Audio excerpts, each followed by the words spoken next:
ایک شخص نے 2 نکاح کیے اور دونوں ہی کے ساتھ بڑا انصاف شخص کا معاملہ کرتا تھا۔ تقدیر کا فیصلہ، دونوں ہی بیویوں کا ایک ہی وقت میں انتقال ہو گیا۔ شوہر نے انصاف کے تقاضا سے چاہا ایک ہی وقت میں دونوں کو غسل دیا جائے، چنانچہ اس نے 2 غسل دینے والیاں بلوائیں کہ ایک ہی وقت میں غسل دے۔ پھر دفن کے لیے گھر سے ایک ہی وقت میں نکالنے کا ارادہ کیا۔ اتفاق کے گھر کا ایک ہی دروازہ تھا، چنانچہ دروازہ بنوانے والے کو بلایا اور دوسرا دروازہ بنوا کر ایک ہی وقت میں دونوں کو نکالا اور دفن کر کے اپنے انصاف پر اللہ کی تعریف کی کہ اس نے انصاف کی توفیق دی۔ ایک رات ایک بیوی کو خواب میں دیکھا، وہ کہہ رہی ہے، میں آپ سے ناراض ہوں، اللہ آپ کو معاف نہیں کرے گا۔ شوہر نے کہا، لیکن بندی خدا کیوں؟ اس بیوی نے کہا، آپ نے اپنی دوسری بیوی کو نئے دروازے سے نکالا اور مجھے پرانے دروازے سے۔ شوہر یہ سن کر گھبرا کر اٹھ بیٹھا۔ رات کی تاریکی میں اس کا دل زور زور سے دھڑک رہا تھا۔ وہ بار بار سوچنے لگا، میں نے تو پوری کوشش کی تھی کہ دونوں کے ساتھ برابر کا معاملہ ہو، پھر یہ ناراضی کیوں؟ صبح ہوتے ہی وہ ایک بزرگ عالم دین کے پاس پہنچا، وہاں جا کر سارا خواب سنایا۔ بزرگ خاموشی سے سنتے رہے، پھر مسکرا کر بولے، اے اللہ کے بندے، انصاف صرف ظاہری برابری کا نام نہیں، بعض اوقات انسان برابری کے چکر میں اخلاص کھو بیٹھتا ہے۔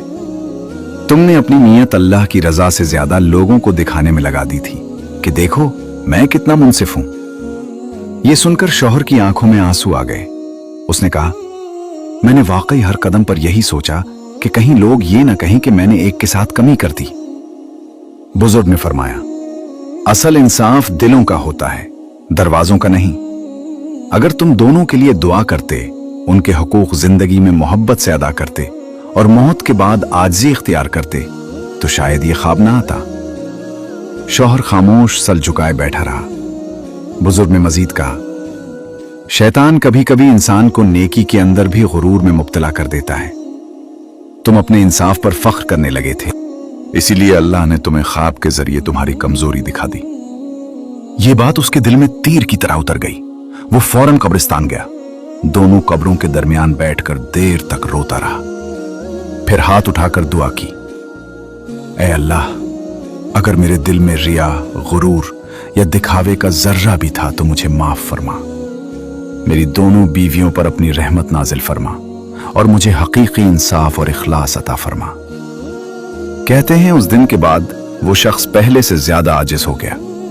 اب وہ اپنے اعمال پر فخر نہیں کرتا تھا، بلکہ ہر نیکی کے بعد اللہ سے قبولیت کی دعا مانگتا۔ لوگ جب اس سے انصاف کا راز پوچھتے تو وہ کہا کرتا تھا، انصاف صرف برابر تقسیم کا نام نہیں، انصاف یہ ہے کہ انسان کا دل تکبر سے خالی اور اخلاص سے بھرا ہو۔ کہتے ہیں اس دن کے بعد وہ شخص لوگوں کے لیے انصاف، عاجزی اور اخلاص کی زندہ مثال بن گیا، اور ہر محفل میں اس کی زبان پر صرف ایک جملہ ہوتا، جس نیکی میں عاجزی نہ ہو وہ نیکی انسان کو اللہ سے قریب نہیں بلکہ اپنے غرور کے قریب کر دیتی ہے۔